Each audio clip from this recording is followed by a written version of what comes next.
Scene 5, City of Humanoid Monsters. Exterior, on a Cherry Street, Lower East Side, morning. Quickly dashing across several shabby and gloomy streets in the Lower East Side, Patrick now runs along Cherry Street, hoping to get to the precinct police station to seek help. Suddenly, after taking a turn, 3 police who gather in a small dark alley with their back turned burst into his side. Patrick widens his eyes in surprise, then darting towards the alley and the 3 police. Sir, please help me. Patrick looks at the police pleadingly with hopeful eyes, as if they were his mainstay. Police one turned his head. Sir, please help my family. Yesterday, there were irrational robbers besieging our house and threatening my family. Patrick's expression is full of worry. He can't help reaching out his hands to touch Police One's sleeve. Police One slaps Patrick's hand away abruptly, looking at Patrick as if he is looking at rubbish on the roadside. How dare you touch me, you peasant! Patrick takes 2 steps back in fright and lowers his head. I'm so sorry, sir. Please forgive me. Police 2 and Police 3 burst out laughing and turn their heads with a disdainful smile. Well, seems like here comes another Irish, huh? Patrick looks up with puzzlement. Suddenly, he sees a scene that he does not notice when the police turn their backs towards him. Behind the shoulders of the 3 police, he sees an Irishman who has been severely beaten is lying on the ground and slowly moaning in pain. The man twitched painfully, and his blood-stained clothes are dirty and tattered. Patrick gasps at the person's serious injury, and there are bruises all over the person's body. The bloody nose and the swelling eyes look appalling. Patrick looks at the 3 police with shocked expressions. His mouth worked, but no words are coming out. He moves his gaze towards Police 3's blood-stained baton, frightening.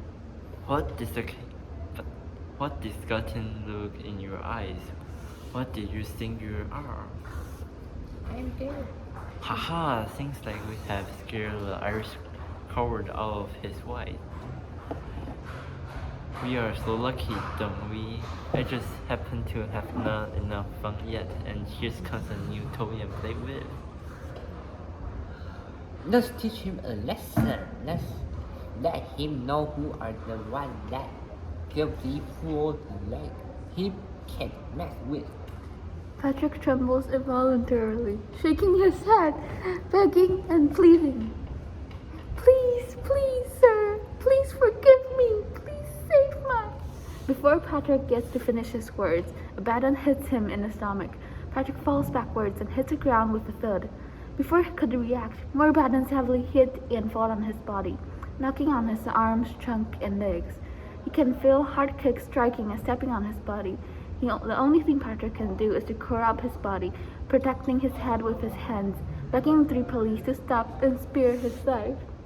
Please forgive me. Please let me go. I'll do anything you want me to do. Haha, did you hear that? Our Irish coward is begging for mercy. The 3 police laughed mockingly at Patrick, yet their assault does not stop but becomes more aggravated. They are smiling, and their expressions are full of excitement and pleasure. Please forgive me. Help my family. After bleeding for a while, the 3 police stop the assault. Patrick's whole body is covered in wounds, and he's lying on the ground in pain, feeling short of breath, gradually become unconscious. Police 3 bends over and gropes in Patrick's pocket, taking $2 out of the pocket. Only $2 only? Such a poor and useless jerk. Haha, whatever. I just take this $2 as money to spare your life. Your life is only worth $2 anyway. Why do you want those $2? That's not even enough for us to get a drink. Police 1 glances at the Irishman on the ground.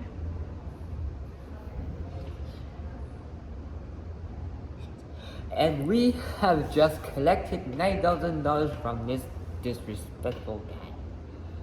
Money is never enough. Also, instead of letting this Irish jerk take our country's money, it's better to use the money up on our own, right? Haha, indeed. However, speaking of money, I really envy Catherine Williams. A few days ago, I saw him receive a sick envelope from a Brazil keeper in 5 Point. I guess there are at least $3 million inside. Captain Williams' personal wealth must be unimaginable. Money automatically comes from salons, gamblers, and prostitutes. There's very available, right? Hush! This is not something that we can discuss at will. What's the matter? Even knows the truth. Didn't you also obtain your position by buying ring and paying money? How much did you pay?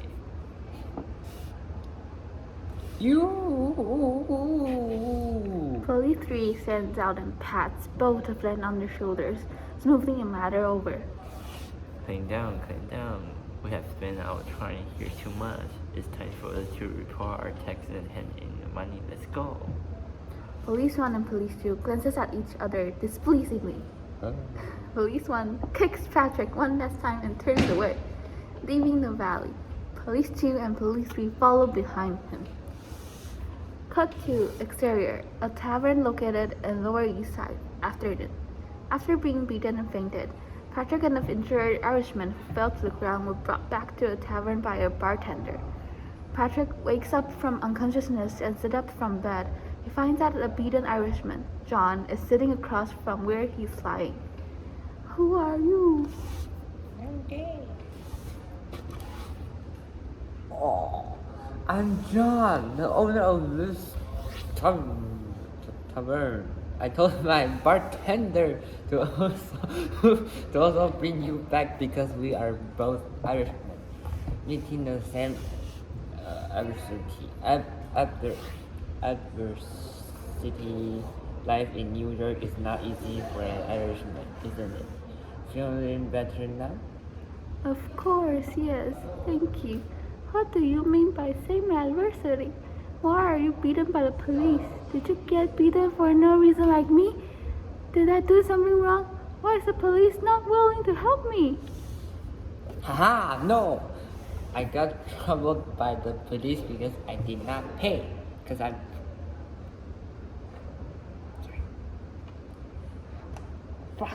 didn't pay enough to them, and you as an Irishman with no money, they will not help you for sure. I don't understand what you mean, pay. Why did a tavern owner like you need to pay the police? Why? Because of the permission to sell drink on Sunday. As long as you pay the police, you could ignore the Sunday excise law and open the tavern. I had no choice. I have to open my tavern on Sunday and earn more money to feed my kids. Then why did the police beat you? You have turned in a payment, right? They beat me because I only turned in $9,000 this year. I used to give them $10,000, but this year the economy isn't doing very well. Fewer people will come to the country. They beat you because of this kind of reason? After all, collecting payments? How can the police be one who encourage crime and corruption? What's so surprising? You are so ignorant. Many illegal businesses in the Lower East Side, 5 Points, and Tenderloin are protected and interfered by the police force. Of course, these businesses have to hand in payments to the police. Gambling houses, brothels, and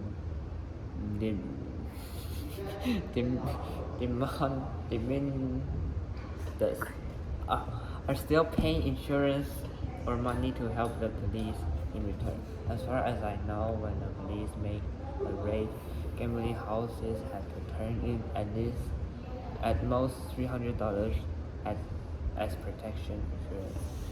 How can the police be like this? They should be the ones who protect and ensure citizens. Why are they worsening the law and order? Why does nobody say anything to this situation? Because no one could change it. Workers and powerless people like you and me can do nothing to fight against the police corruption that is deeply rooted in the whole city. The rich and the powerful people who did not really care about the police corruption, they know that the police will only point the batons at laborers and activists. So the only thing we could do is to accept the situation and live up. Nothing is more important than life, isn't it? I cannot agree with this ridiculous society and police force. This is wrong, totally wrong. This should be changed and stopped. Just give up. People like us cannot do anything to help it. I don't believe it. There must be a way for us to stand up against corruption. The city is full of monsters in human clothing. They have contempt for human life, and the only thing they care about is money. They turn a blind eye on my pleading, on my family, and the citizens that I'm supposed to protect. Cut to exterior, the hearing room of the Lexel Committee. Morning. Patrick's chance of fighting against corruption has soon came.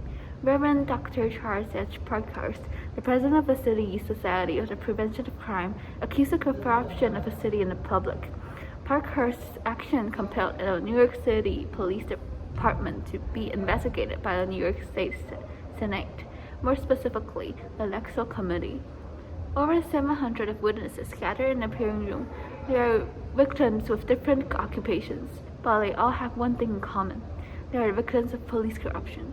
Patrick is also one of the witnesses. Patrick cannot wait to tell his story in the hearing room. Those police are sinful. They turn a blind eye on the people who really need their help. They use and abuse violence towards innocent citizens. They are greedy and evil.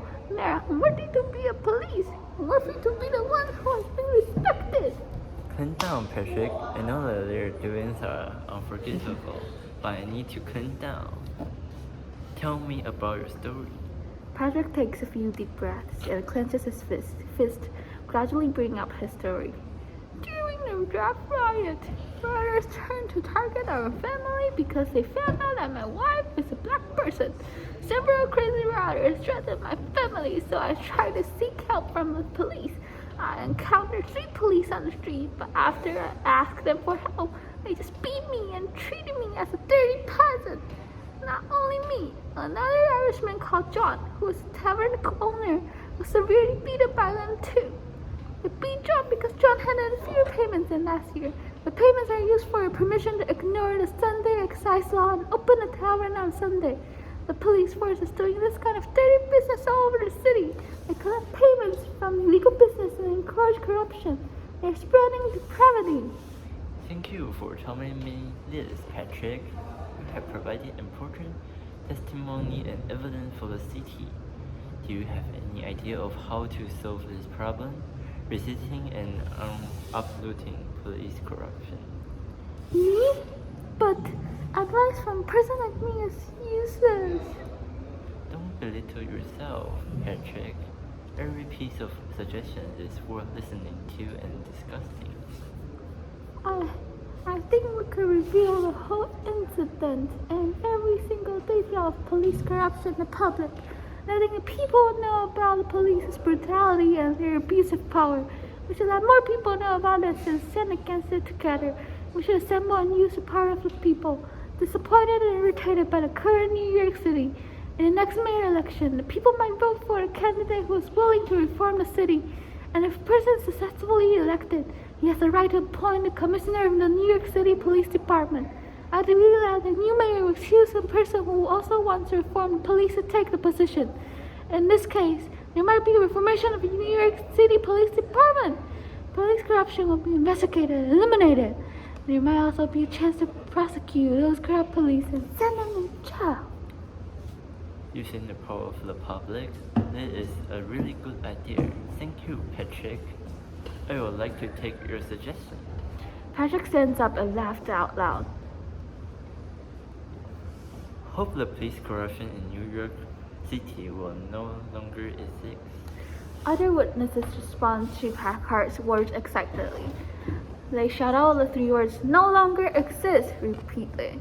A man sits at the corner, even though he has lost one of his legs because of police brutality. His face is also flushed with excitement. Patrick looks at their shadows on the hearing room's wall. At one moment, Patrick thinks that the combined shadow looks like a death holding a sickle, reaping the lives of the evil monsters, returning the justice to the city. Finish.